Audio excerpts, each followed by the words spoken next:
I still remember how perfect it seemed at first. 5 years of marriage with Jessica, our downtown Chicago apartment, with its skyline view Sunday brunches on the balcony. We had plans for the future. Kids, a bigger house in the suburbs, even talked about growing old together. Then I noticed something strange. Her text notifications suddenly made her nervous. She started working late more often. Little did I know that unraveling that first suspicious text would completely change the course of my life. Before I share how I discovered the ultimate betrayal that shattered my world, let me know where you are watching from and hit subscribe to hear more true stories about betrayal and how I rebuilt my life. The day I met Jessica remains vivid in my memory. It was at a small coffee shop near Michigan Avenue, where I was typing away on my laptop developing code for a new software program. She accidentally bumped into my table, nearly spilling my coffee. Instead of getting upset, I looked up and was immediately struck by her warm smile and bright blue eyes. We started talking, and before I knew it, 2 hours had passed. Jessica was intelligent, witty, and worked as a digital marketing executive for a prestigious firm. Her passion for her work matched mine. I was a software engineer for a tech company with a stable income and promising career path. After exchanging numbers, we began dating. Our relationship progressed naturally and effortlessly. Within a year, I knew she was the one. By our second year together, I had saved enough for a modest diamond ring and proposed during a weekend trip to Lake Michigan. Her tearful yes was everything I had hoped for. We married in a simple but heartfelt ceremony with close friends and family, and soon purchased our first home in the suburbs of Chicago, a 3-bedroom house with a small backyard, where we talked about raising our future children. The first 3 years of marriage were blissful. We took annual vacations to Maine, where we would rent a cabin by the ocean. We talked about having 2 kids, maybe 3. Jessica was exceptional at hosting dinner parties, while I enjoyed grilling in the backyard for our friends. Everything seemed perfect, or at least, that was what I desperately wanted to believe. The changes were subtle at first. Around our 4th anniversary, Jessica started staying at work later. Big client meetings, she would say.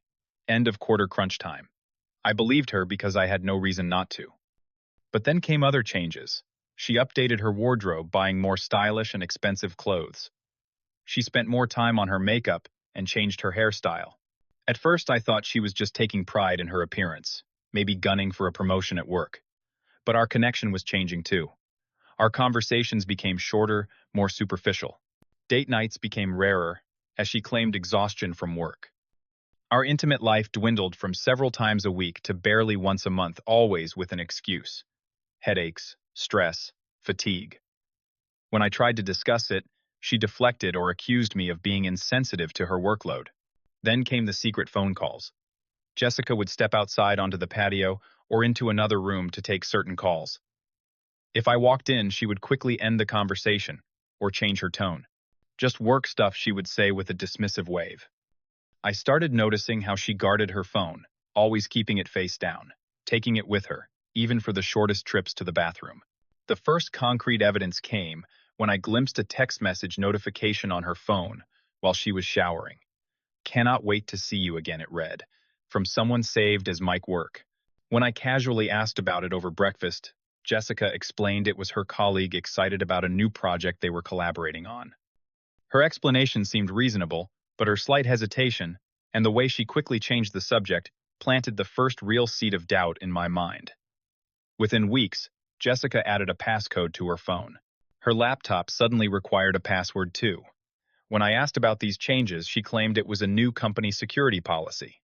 I wanted to believe her, but the knot in my stomach kept growing. The woman I had fallen in love with, the woman I trusted completely, was slowly becoming a stranger in our home. My suspicions continued to grow when I found a hotel receipt in Jessica's coat pocket while doing laundry. The Marriott downtown, just 3 miles from her office, but oddly dated for a Tuesday, when she had told me she was having dinner with her girlfriend Sarah. When I texted Sarah casually asking how dinner was, her confused reply confirmed my fears. They had not seen each other in weeks. The discovery sent me into a spiral of anxiety. I began losing sleep, lying awake, while Jessica slept soundly beside me. During the day, I found myself checking her location on our shared phone plan, noting discrepancies between where she said she was and where the GPS placed her. I hated becoming this person. Suspicious, paranoid, constantly checking up on my wife. But the mounting evidence was impossible to ignore. Then came a particularly painful moment of clarity. Jessica mentioned a company party she had attended, describing the decorations and food in detail. The next day, I bumped into her coworker Jim at our local grocery store. When I casually mentioned the party, his confused expression told me everything. "What party?" "We have not had a company event in months," he said, clearly unaware of the bomb he had just dropped on my marriage. One evening, I followed her. I felt disgusted with myself, but I needed to know the truth. I told her I was working late, then parked down the street from her office. At 6:30, I watched as she left the building and walked not to her car, but to an upscale restaurant 2 blocks away. Through the window, I saw her greet a tall, distinguished-looking man with gray temples. He kissed her cheek, held her chair, and throughout dinner, their body language screamed intimacy. Leaning in, touching hands, laughing in that special way reserved for lovers. I later learned this was Michael, her boss, a recently divorced man 15 years her senior. The next morning, I confronted her. "Who is Michael?" I asked while she was sipping her coffee. Her cup froze midway to her lips, but she recovered quickly. "My boss." "What about him? I saw you having dinner with him last night," I admitted, watching her face carefully. Jessica went on the offensive immediately. "You followed me." "What is wrong with you, Andrew?" "He is a business partner. We were discussing a major client account. Is this what our marriage has come to? You spying on me?" Her indignation was so convincing that for a moment I questioned myself. Was I the problem here? Had my insecurity created this whole scenario in my head? I apologized, feeling ashamed of my behavior. To make amends, I booked a romantic weekend getaway to Michigan, hoping to reconnect and rebuild our trust. 3 days before our planned trip, Jessica informed me she could not go. "Huge client emergency," she explained, seeming genuinely disappointed. "Rain check," I agreed, hiding my hurt and suspicion. That Friday, instead of driving to Michigan alone, I decided to follow her once more.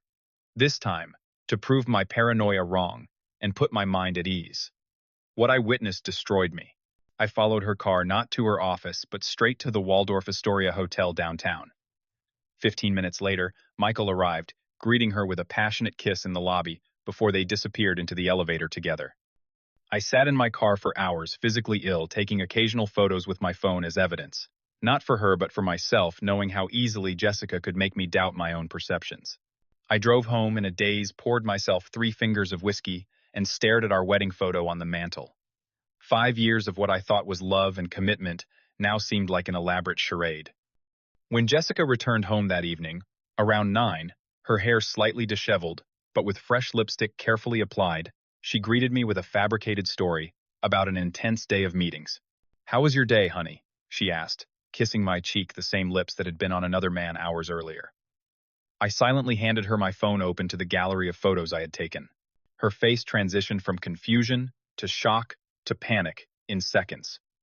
"Andrew, I can explain," she stammered, but we both knew there was no explanation that could salvage what had been broken.